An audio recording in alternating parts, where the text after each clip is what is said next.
My self professor doctor Deepak Singh, allied science specialist.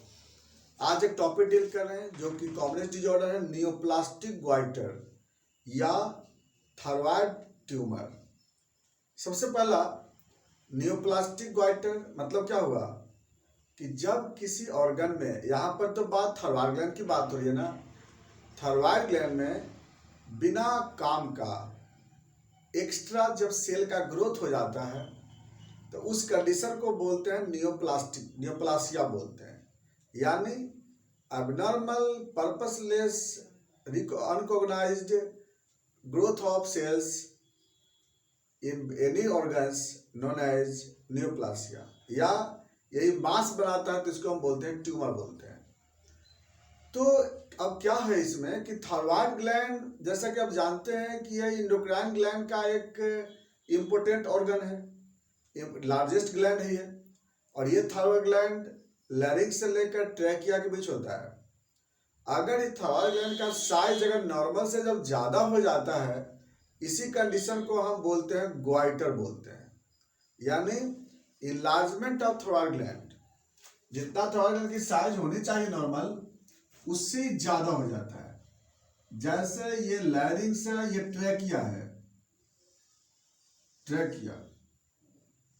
तो यहाँ पर लैरिंक्स से लेकर के और ट्रैकिया के बीच में बटरफ्लाई के जैसा ये थायराइड होता है, जो कि लगभग ये 3 to 6 सेंटीमीटर के आसपास होता है ये, और 25 से 40 ग्राम इसका वेट होता है।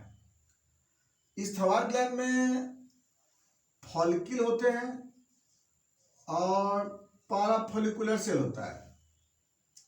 तो फॉलिकुलर सेल से क्या बनता है? T3 T4 बनता है, इससे बनता है T3 और T4। अब पाराफॉलिकुलर सेल से बनता है कैल्सिटोनिन, कैल्सिटोनिन। अब ये T3 T4 बनता कैसे है? तो इस फॉलिकल के अंदर टायरोसिन इंटर करता है। टायरोसिन एक नॉन एसेंशियल अमीनो एसिड है।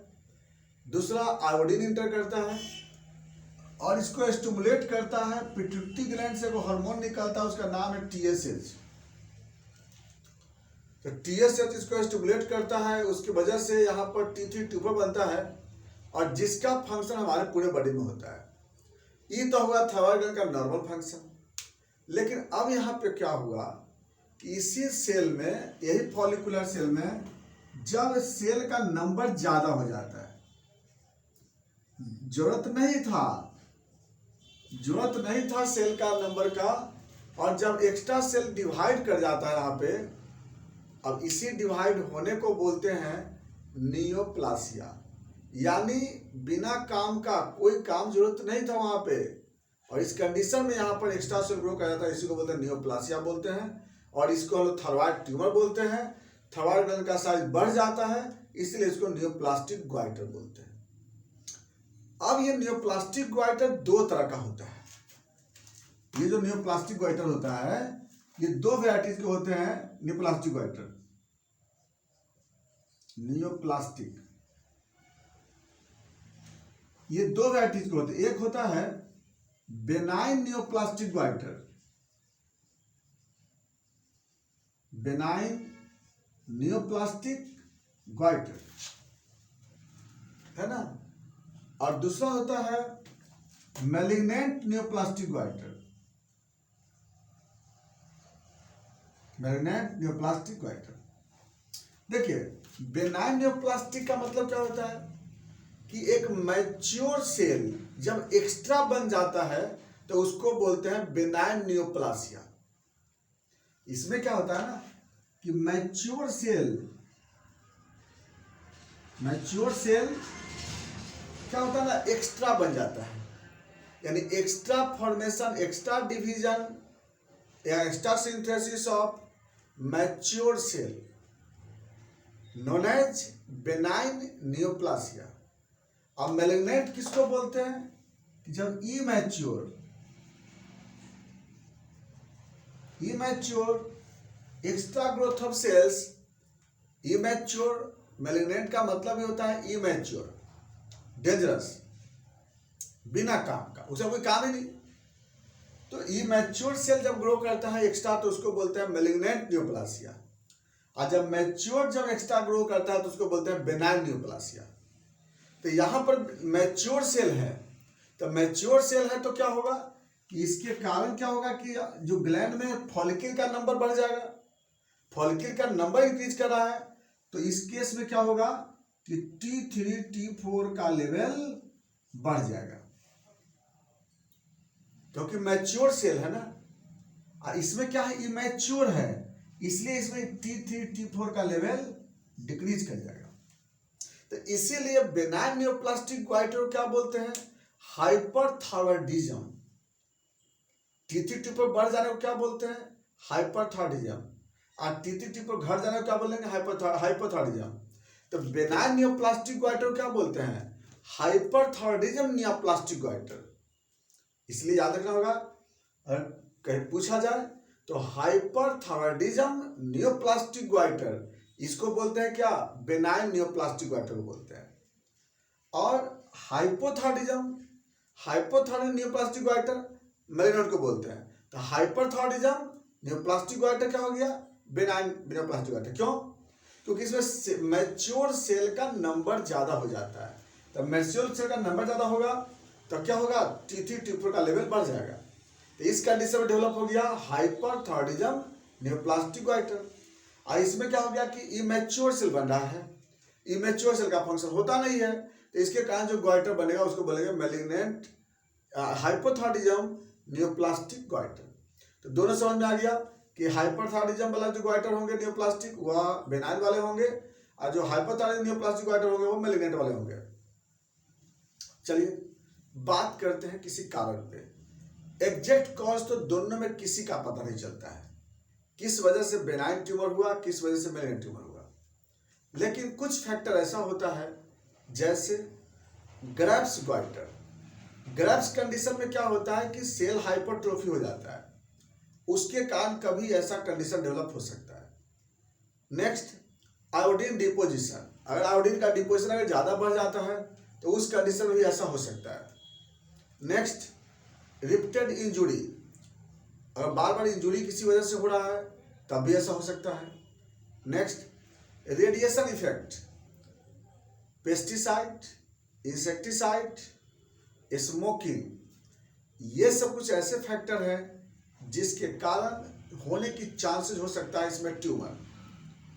अब बात करते हैं इसका सिम्टम। अगर बेनाइन वाले में क्या होता है, हाइपरथायरॉयडिज्म होता है, T3 T4 का लेवल इससे बढ़ जाता है। तो बेनाइन कंडीशन अगर होगा जिसमें T3 T4 बढ़ जाएगा तो उसमें कुछ सिम्टम आएगा, जैसे सबसे पहला नर्वसनेस। इसके बाद सेकंड में क्या होगा, जो हार्ट बीट है वो फास्ट हो जाएगा, पाल्पिटेशन होगा, सिस्टोलिक ब्लड प्रेशर ज़्यादा बढ़ जाएगा, जो पल्स रेट है वो हाई हो जाएगा, रिस्पायरेशन रेट ज़्यादा होगा, क्योंकि बॉडी में ऑक्सीजन का डिमांड बढ़ जाता है ना, कैटाबॉलिज्म बढ़ जाता है। कंटिन्यू स्वेटिंग होगा बॉडी में हर समय, बॉडी का टेम्परेचर इंक्रीज मिलेगा, गर्मी को बर्दाश्त नहीं करेगा ये, intolerable to heat. Weight loss होता है इस पेशेंट का, क्योंकि एक्सेस प्रोटीन ऑफ फैट टूटता है यहाँ पे। इसके साथ अगर लैक्टेटिंग मदर है तो मिल्क का सेटिस ज़्यादा होगा, और इनफर्टिलिटी के भी चांसेस होता है इसमें, और डायरिया कंटिन्यू होता है ना, डायरिया कंटिन्यू होगा इसमें। तो ये होता है किसमें, बेनाइन वाला में। अब मैलिग्नेंट में क्या होगा, मैलिग्नेंट में जो हाइपो का केस है क्या होगा पेशेंट को, न्यूरोलॉजिकल प्रॉब्लम्स, मेंटल डल हो जाएगा, मेमोरी लॉस करेगा इसका।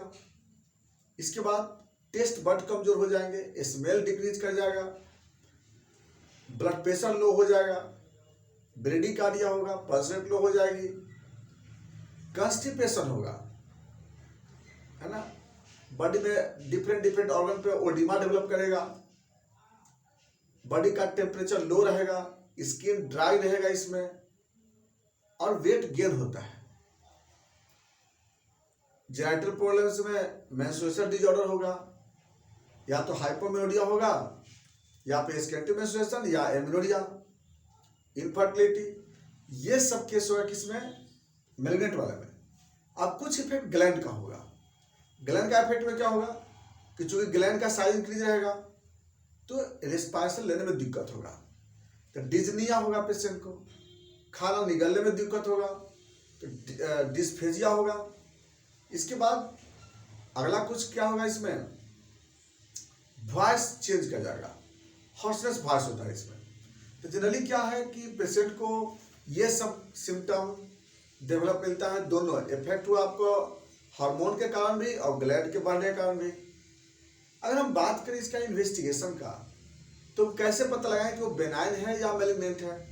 तो इसके लिए सबसे पहला तो हम यूएसजी कराते हैं, यूएसजी ऑफ थोराइक ग्लैंड।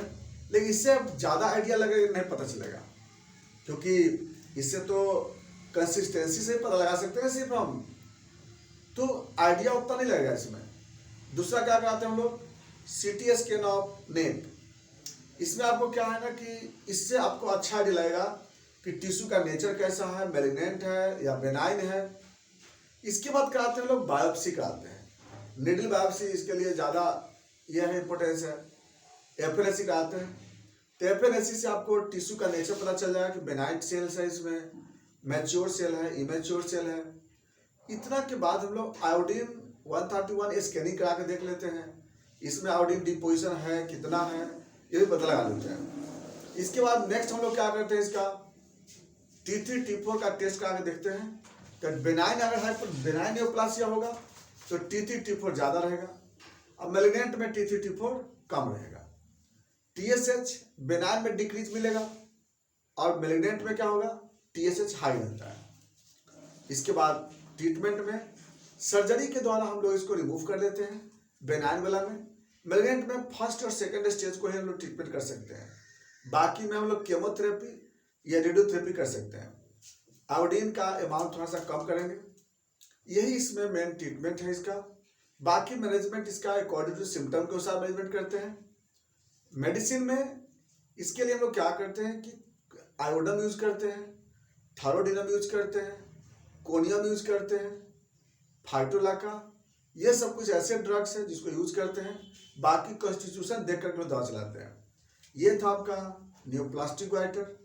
बाकी इसमें कोई क्वेश्चन होगा आप क्वेश्चन करेंगे, बाकी बात है नेक्स्ट वीडियो में। Thanks for watching.